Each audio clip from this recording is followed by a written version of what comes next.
another edition of Pink Sock Reacts. This episode of Pink Sock Reacts is pre-recorded due to reasons, but we are still doing Pink Sock Reacts. Are you excited to dive into this movie, Greg? Yeah, of course. It's a good movie. I hope you are, because you're the one that chose this movie. Yeah. I gotta say though, when I first saw the commercial for this, what was it, 12 years ago? Yeah.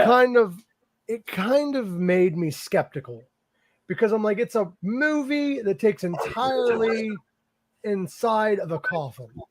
Yeah. But after watching it, it's better than I thought it was going to be. It was a lot better than I thought it was going to be. We're going to kind of get into some things that happened in the movie. So if you don't want spoilers, don't watch this review. So the movie starts off, this made me laugh because I thought the entire movie was going to be like this, but I timed it. I timed it from 3 minutes and 8 seconds until 4 minutes and 40 seconds. There was complete darkness. The movie was a very slow start. I will tell you that now, because from 4:40 is when he finally finds the lighter and lights it. And then from then he just screams until 5 minutes and 45 seconds into the movie, into the, not the movie, but after all the credits and all that shit. Yeah. So if you're watching it with credits and everything, it takes about 5 to 6 minutes for stuff to finally happen. Yeah. Yeah. Just fast forward to the good parts then. For a Ryan Reynolds film, though, I will tell everyone this. It is a thriller. It's a mystery. It's a drama. It's not a comedy at all. Which is weird for Ryan Reynolds, though, because he's a comedic actor. Yeah. Yeah. You know, a comedic actor with a slash of violence or whatever. You know. Yeah. He can do action movies, but usually they're comedic as well, which is interesting because this is one of his earlier films. Not his complete earlier film, but it's an earlier film. Yeah, I think it's 2012? 2010 was when it came out. 10? Yes. Yeah. And he still looks like that now. He hasn't aged, bro. He has not what I meant by that, but I meant he's not in the coffin still, but no, we find out what happens to this guy later on. Love you, Ryan. Love you, Ryan Reynolds. You should come on the show. Yeah, we can discuss this movie. But this wasn't his early film, because he did movies in 93. He did movies in the early 2000s. He did Harold and Kumar. He did Amityville Horror, Waiting, Just Friends. So this ain't an early film, but it's earlier film. Yeah. It's an early-ish film. Now, it's weird because his movies before this, he did one other horror movie, but he wasn't really a main star. Amityville Horror? Well, no, he was. He was the star of Amityville Horror. That is right. So he did one other horror movie. So I take that back. I forgot he did Amityville Horror. That was a good one too. But when Ryan Reynolds as a whole, though, typically he's a comedic actor. Yeah. With Buried, I gotta say, the one complaint I had, I did love the movie, but the one complaint I had was it took about 7 or 8 minutes to finally get to the fucking movie. Yeah. It's it starts really slow. Yeah, really slow. There's pure darkness for 2 minutes. Yeah, exactly. And maybe 20 minutes into the movie, it gets right into it. Yeah. So that kind of leaves you another hour and 10 to go of that movie. Yeah, the movie only has an hour of action. Yeah. They saved a lot of money, though. They saved a ton of money. And what's crazy is, we're going to get to all that here soon, but Ryan Reynolds actually suffered from claustrophobia during this movie. Oh, really? Wow. Because towards the end of filming, he was in that coffin the whole filming for the last day, while having sand cover him and shit. Yeah. Okay, now that we get into the action, this is kind of funny. The first action we get is him with a lighter, and he gets his arms free and his mouth by using a nail. MacGyver move. What'd you say? A MacGyver move. Yeah, fucking MacGyver, bro. You should play MacGyver if they're doing a reboot of that too. They should. Now, I gotta say though, the slow start, I've been shitting on it, but it is a great thing because it adds suspense. And it adds like terror because he's freaking the fuck out. But at 9 minutes and 30 seconds, now this isn't into the movie. I timed it based on like overall, like credits and all. 9 minutes and 30 seconds in was when we finally get the cell phone. The cell phone's ringing at his feet. But that takes him 2 minutes to get to. This is a very slow movie. Well, that's the thing. Like, you know, it adds suspense. Yeah, exactly. Like, of course, if someone's going to get buried alive and find all these things, I'm sure it's going to take him more than maybe like an hour and 20 minutes. Like, yeah, like he's going to be freaking the fuck out and then finally getting his thoughts together. He called 911, and that's when we find out his name's Paul Conroy. He reveals that he's a driver for CRT, working as a civilian contractor.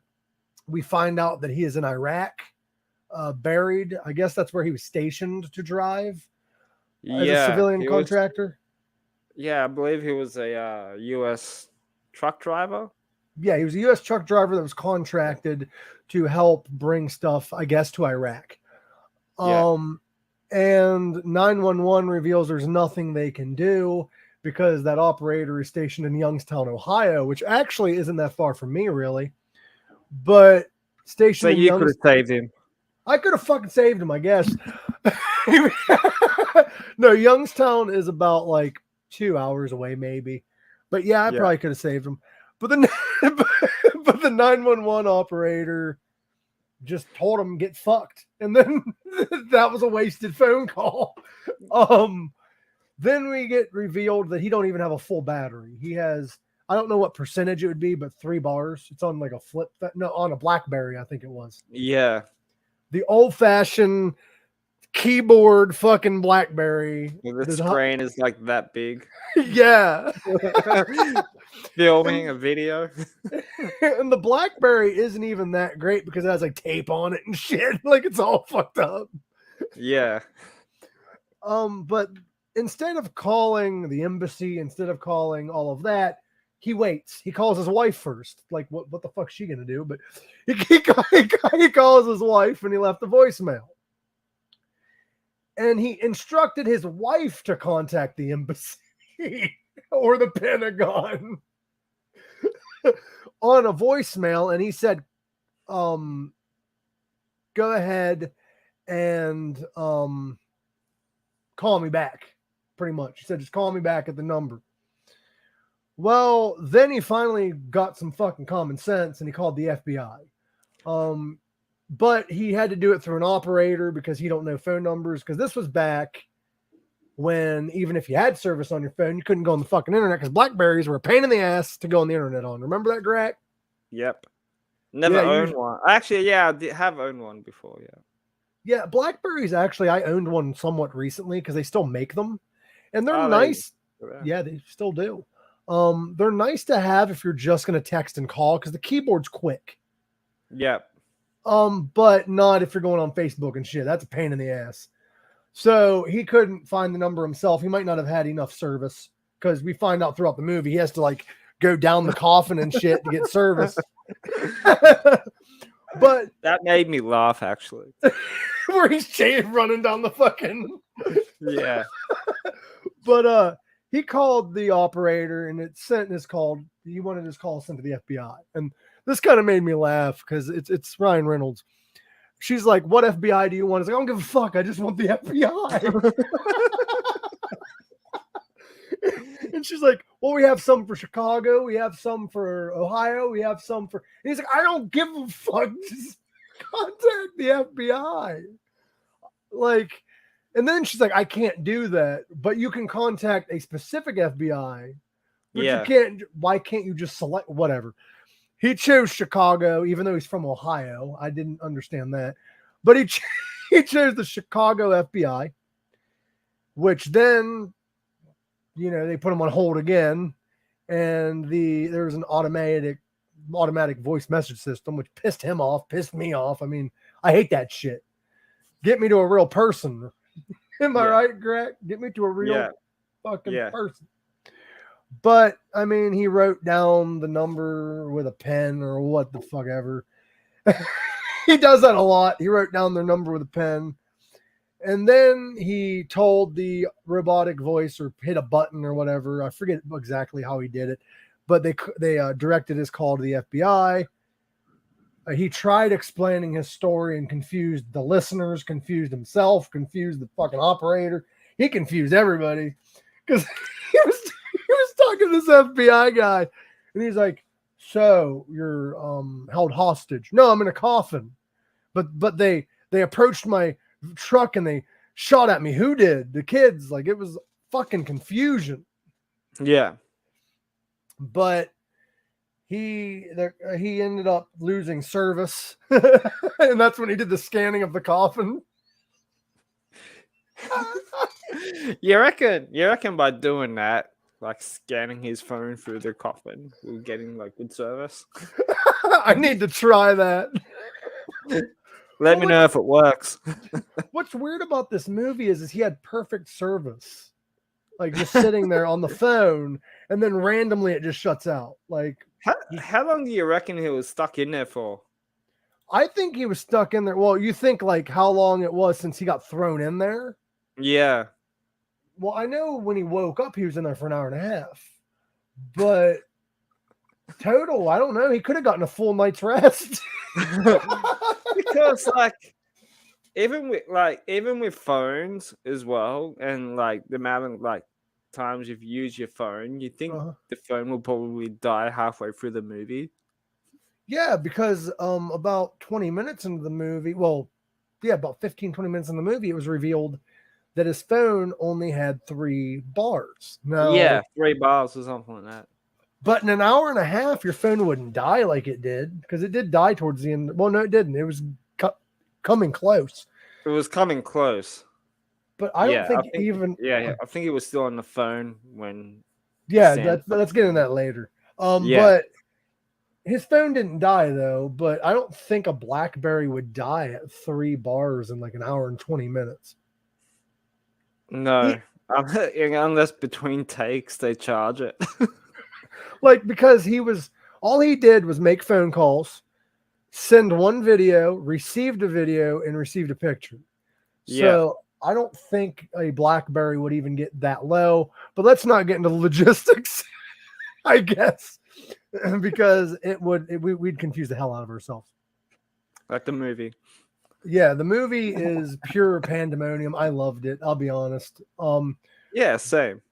But he ended up calling his workplace, and he explained the story because I guess they left him a safety number which got stolen. And that's when he got sent to another phone call, and with some, I don't know the guy's name, I forget, but Alan Davenport, I think was his name, Davenport. But I think so. Yeah, he was the guy that's like in charge of the company or whatever. And then he was put on hold. It went to Alan's voicemail. And then this happens a lot, after freaking the fuck out, Ryan Reynolds sat there with a lit lighter, and he decided to call the first number on the cell phone, which should have been your first bet. He called the first number on the phone. It turned out to be this terrorist. For lighter words, I guess. He is a terrorist. The guy instructed him to have his family or the embassy send $5 million. Or as he said, 5 million money. Yeah, I was going to say, I want 5 million US money. He never said dollars the whole goddamn movie. He said, I want 5 million money. I want to start saying that too. He wanted... I want 5 million Australian money. Yeah, right now. You need to tell your boss that you want to raise and you want to make 5 million money. Yeah. I want a $100 money raise.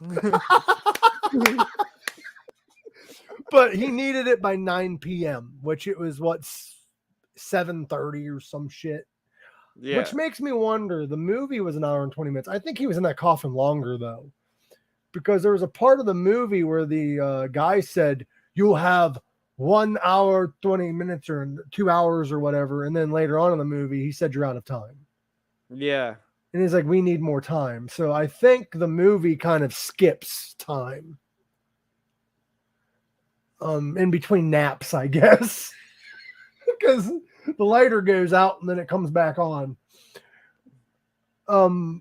After he keeps trying to lift this lid like it's gonna fucking work.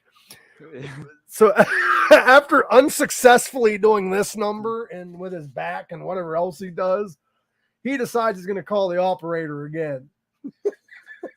And he asked for Donna Mitchell. Now, it's not really explained who Donna Mitchell is, I don't think. I think it's just his wife's friend. Yes. His wife Linda. So he had the call directed to her. He wasn't sure which Donna Mitchell was her, so he just took a fucking flick of the fucking coin and figured it out. But he got the right one. Now, the call went straight to voicemail, which he thought was her. He started explaining, then found out it was voicemail, but then she actually answered. I thought that was funny. That was a great comedic relief in the movie. In which Donna said, I was about ready to go shopping. And he's like, no, give me the number that I need for the State Department. And she's like, no. And he's like, fuck you. And started flipping the fuck out. And she hung up on him. And then he did the classic fucking Australian thing and called her, see you next Tuesday, and flipped the fuck out. Yeah. This part made no sense to me, though, okay? Didn't he call her a fucking cunt? Yes, he did. he did. and I noticed that too. And the part that didn't make sense to me coming up, the operator never gave him her phone number, correct? Yeah. She never gave him her phone number. But somehow, some way, after he calmed down, he called her back. He didn't call the operator. He called her directly. Okay. You reckon it would have been like a number history? No, because the number history would have showed the operator. Because the operator sent his call to her. We really need to talk to these directors and writers about this shit. Well, if you would have had to call the operator, it would have been another 20 minutes in the movie, and they've already saved a lot of money by shoving Ryan Reynolds in a box. But like, I don't think, I could be mistaken, but I don't think that numbers pop up on the registry on the phone if you were sent to that number by the operator. Probably not, no. But he called Donna Mitchell again, explained I might die if you don't look up this number. And she's like, okay, whatever. And then she found the number and he's like, thank you, fuck you, and hung up. That's a classic line too. First he called her a cunt. And then he said, fuck you. And then just hangs up and said, fuck you. No, he said, fuck you, then hung up. He actually called her that after he had already hung up. She never heard that. No, but like, still, like, it's funny. And the funny part happens again. He calls the State Department to explain the situation to the best of his ability, and they put his ass on hold.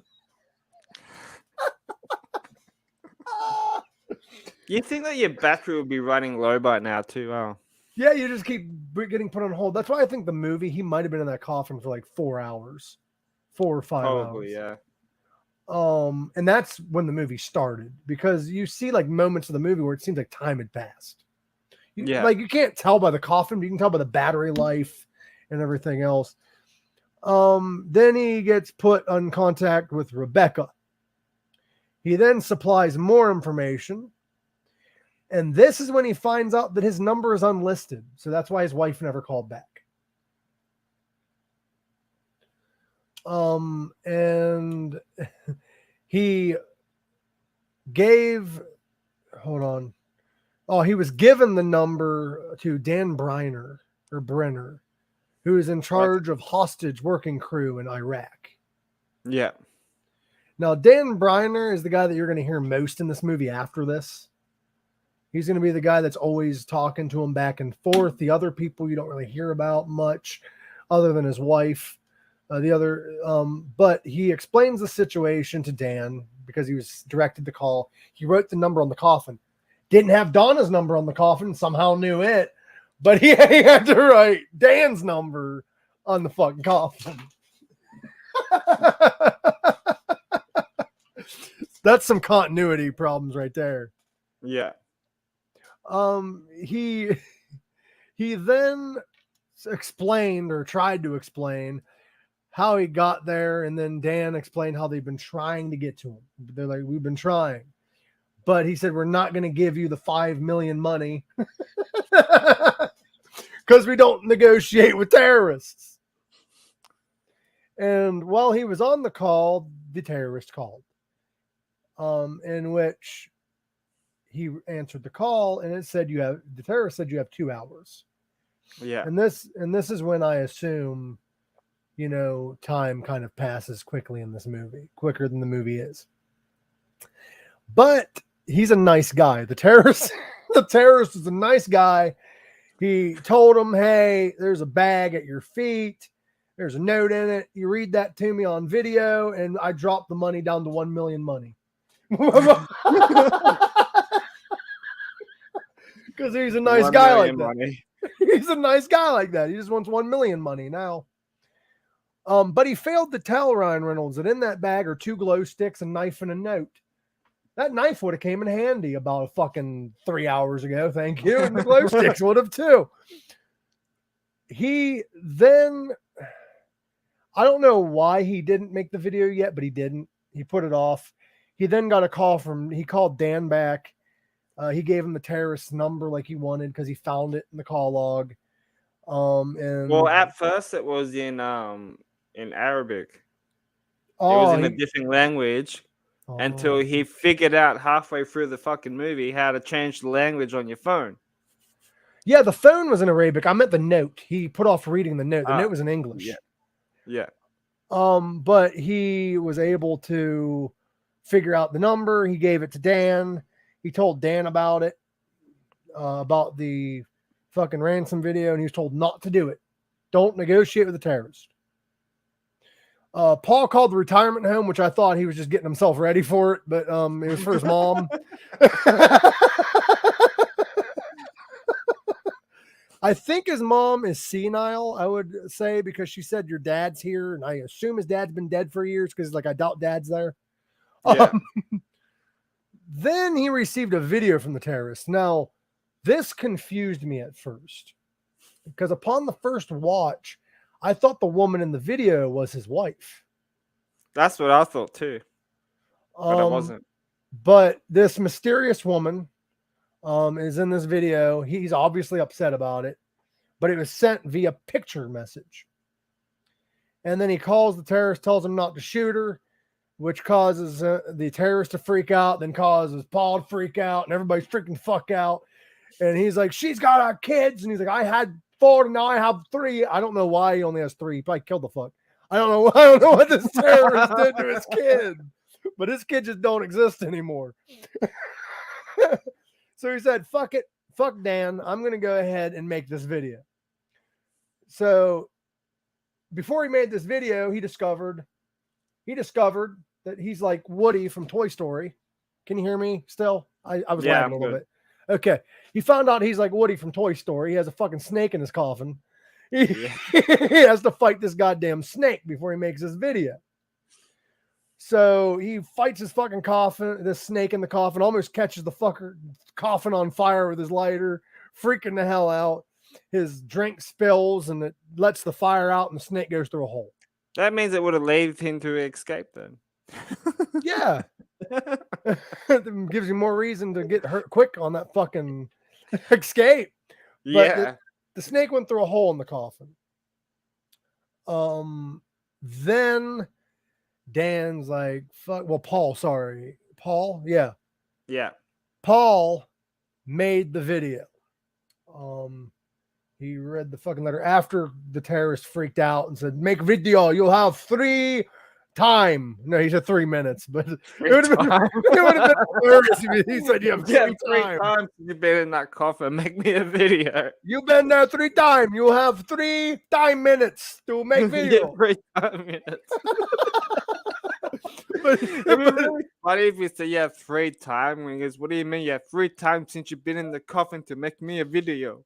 You'll make video now. But no, he finally made the video. And then we kind of have like a moment of silence in the movie where like nothing really happens, kind of, where he's just like sitting there with the lighter or whatever, like the beginning of the movie. And then he receives a video message. And it downloads on that slow ass fucking BlackBerry with somehow he has signal, even though he's not scanning the fucking coffin this time. But he has service. And he receives this video, and it's the woman in the video.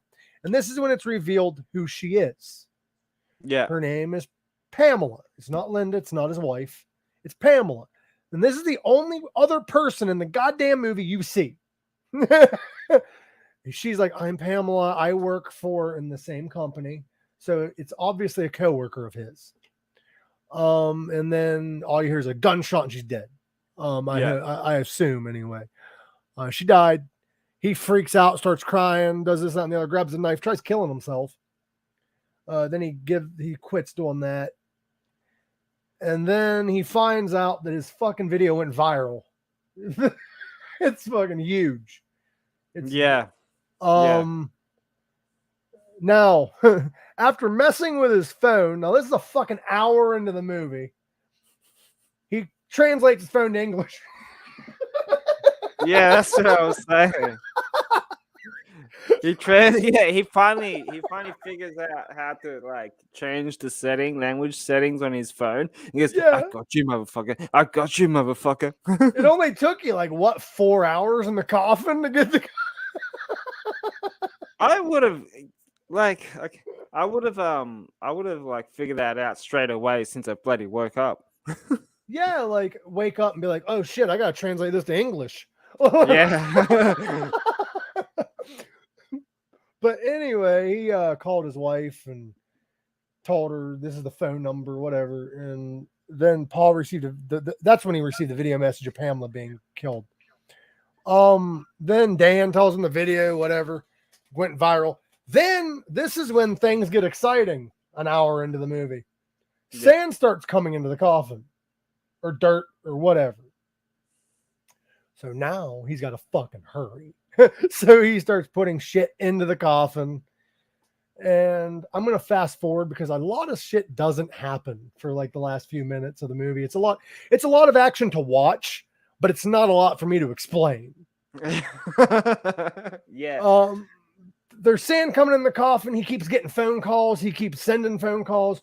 Dan's telling him, "We're getting close to you. We tracked your call, yada, yada, yada." The ending of this movie fucking pisses me off. Okay. Wait, you missed the part when the terrorist rings him up again and asks him to make another video. You got to cut your finger off. Yeah, cut his thumb off. Yeah, or whatever it was. Yeah, and he's like, "We'll let them know where you're at if you cut your thumb off," or some shit like that. So he cuts his thumb off, and that's fucking nuts. I forgot about that. Yeah. He has like the thing on his thumb, freaking out. And then he get filled with sand. Like, "We're coming close to you. We're almost to you." And I forgot to mention the reason why there's a hole in the coffin is because a bomb went off or whatever. But they're like, "We're getting close to you. We're getting close to you." And then we find out that the motherfucker gave him the wrong name. They found the wrong person. Yeah. So apparently somebody else was buried too. And that's when the movie ends. Yep. And how pissed would you be when you think that they're gonna come to save you, and then they open a casket and then and like, "Oh fuck, we're so sorry, we got the wrong one." It makes you wonder though, how close is that casket from him? Like, is there a casket right next to him? And they're like, oh, we found the wrong one. And they could have just like went right next to it. Yeah, probably. Yeah. But because the noise of them getting to the casket, you could hear outside of his casket. So I reckon it was right next to him. It'll have to be right next to him. Well, if that's the case, can't they still get to him? I reckon they could have. They could just dig right next and just like fucking, I don't know. Because he said have multiple guys having one facing, like one digging in one grave and the other one digging the other. Well, they stated that he was only a couple feet underground. So if he was only a couple feet underground and that sand was going in like that, that means there was a little bit of the ground missing, obviously, because it was going into the ground. Yeah.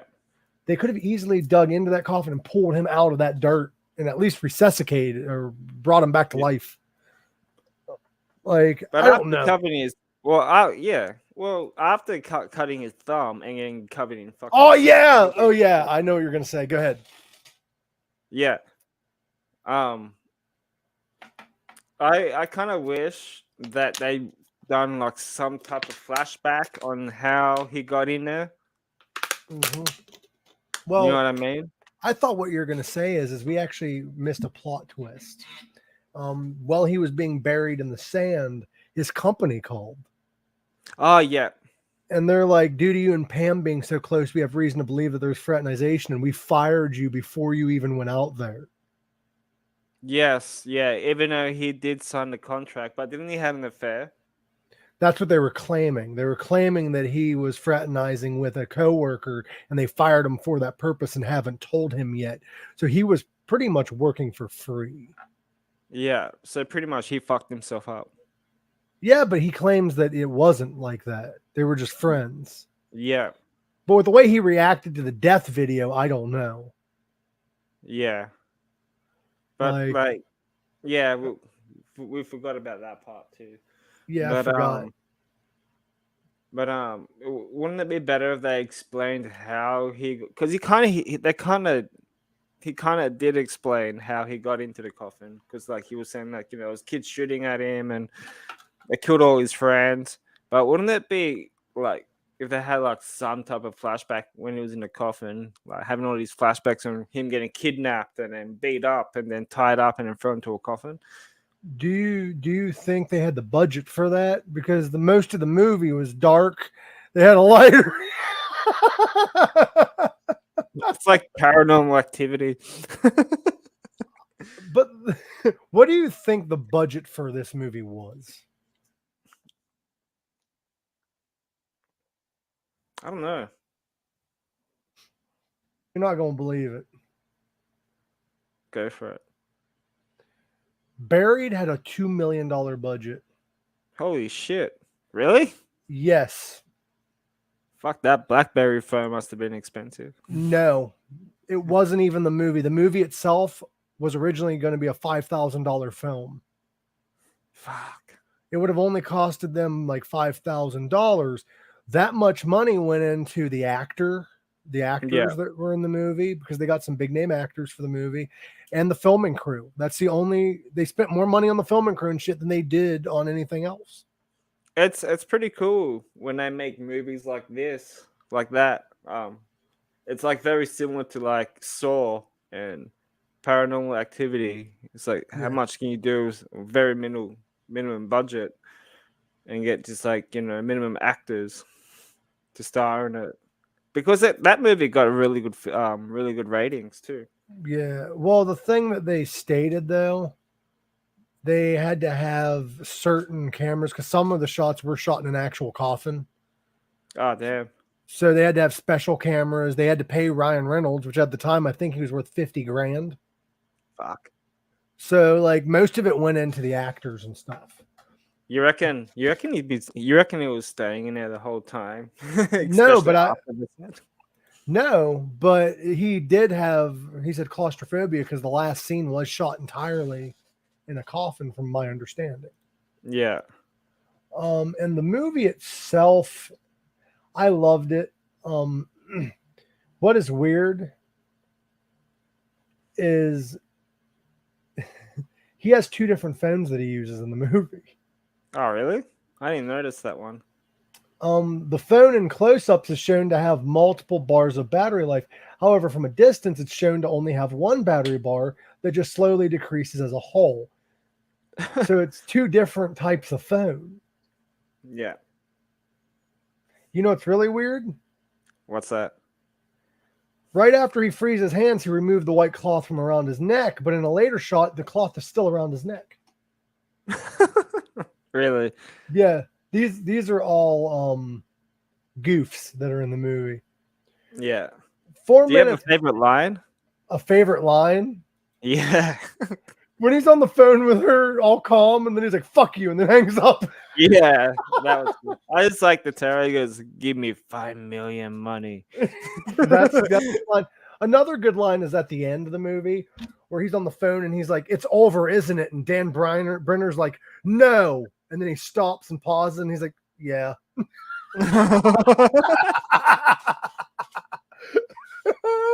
At the end of the way, they screwed him up too. Like, yeah, they could have at least told him before he went there. Yeah, well, they supposedly didn't know, but they should have told him that he was fired. Yeah, because like, once he's overseas and something happens and he was fired, then he's fucked. Yeah, like, why would you do that to him? Yeah, that's like a burn on a burn on a burn. That's like, whatever. Do you think there should be a sequel? I don't think he lives. I think they should do a sequel, but the sequel is the other guy being freed. And the other guy's Jack Black. Nah, yeah, the other guy was Deadpool. Like, no, you know, what'd be hilarious. He opens the coffin, and the other guy's Jim Carrey, and he has, and it's another thriller with Jim Carrey in it. It would have been funny if they opened it up. They find him in his Deadpool outfit. It's just another version of Ryan Reynolds. Yeah, multi-universe. I have to say that this is the first and only movie by what's his name, Luis Garcia Perez. This is the only movie I've seen of his. Yeah, same. I remember seeing this years ago with mum and my sister and that, and I kind of stopped watching it because like it freaked the fuck out of me. It's just because it's him tied up in a coffin 6 foot under. Do you like it more now than you did then, or is it equal? Nah, I like it more now because I grew up. So what would you rate this movie? I would have gave it an 8.5, but I had a bit more of a story and how he got in there, but I'll give it a 7. I'll give it about a 7 as well. I was thinking about 6 or 7 because like the movie isn't bad, and we're not giving it a 6 because it's bad. It needs more of a story and it needs more to it. Like, you're spending fucking 20 minutes in darkness at the beginning of the movie. Well, me and my sister were talking about this as well. Because she was the one that fucking rented it too, and she's younger than me. But we were both talking about this last week about because I was telling her that we were doing this movie review. She goes, "Oh, really?" I'm like, "Yeah." She goes, "Yeah, that was such a good movie." I'm like, "Yeah, but I don't get it. How did he get in there?" I want to know how he got in there, like the real reason. There needs to be a prequel. Was he hiding? We need to have a prequel called Unburied. That's how he got there. This leads to Jason Goes to Hell. Bro, we are not reviewing that because I'm not watching that again. That's a horrible movie. I'm not watching Jason X was so much better. Which was better in your opinion? I know this is going off topic, but which is better in your opinion? Jason X or Jason Takes Manhattan? Oh, Jason Takes Over Manhattan. For sure. But we are going to be Pink Sock Podcast returns live Monday. We're going to be returning live Monday. Noami will not be able to join us, but we do have an announcement for the episode after that. After next week. We have an announcement. Also, Are we gonna? I'm pregnant. Pregante. Are we planning on doing a reacts next week? Yeah. Have you seen the new Lightyear movie? No. I heard. Okay. I heard some really shit comments about it. I'll still give it a go. I loved it. I did enjoy it. And you're the man that likes Seed of Chucky, so you can't really judge that much. I like it too. But, is it like similar? No. Buzz Lightyear is a great movie. But a lot of people judge it for, in my opinion, dumb reasons. Yeah. So I've heard too. Chris Evans. Yeah, Chris Evans. Yep. The movie is about the movie within the movie. It's about the movie that doll is based off of. It has nothing to really do with Toy Story. Okay, so it's his own movie. It's his own movie. And a lot of people don't like that aspect. And then a lot of people don't like that there's a lesbian couple in it. But it is what it is. But yeah, next week we can review whatever you want. I was thinking we could review anything, really. We'll figure it out. Here soon though. We should, what? Cooties. I watched that. Cooties. It's on Shudder. Have you watched it? No, I have not, but I'll have to. It's pretty good. I can watch Shudder. I just can't watch what is it? Stan. Can't watch Stan. It says I'm not in Australia. But well, hurry up and get your ass here then. But Gorak, it was awesome. We gave that movie 6 coffins out of 10. Much love, everyone. Emojis up here, graphics. I plan on making some. That'd be cool. But yeah, go check out Pink Sock Podcast on all streaming platforms.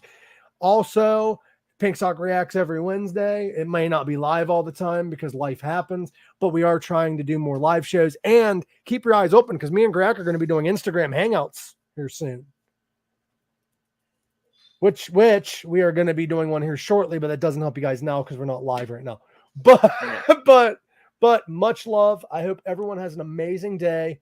And thank you, Gorak, once again. And don't take our word for it. Go watch Buried all for yourself. Or you'll get buried. Remember, live long and rock hard.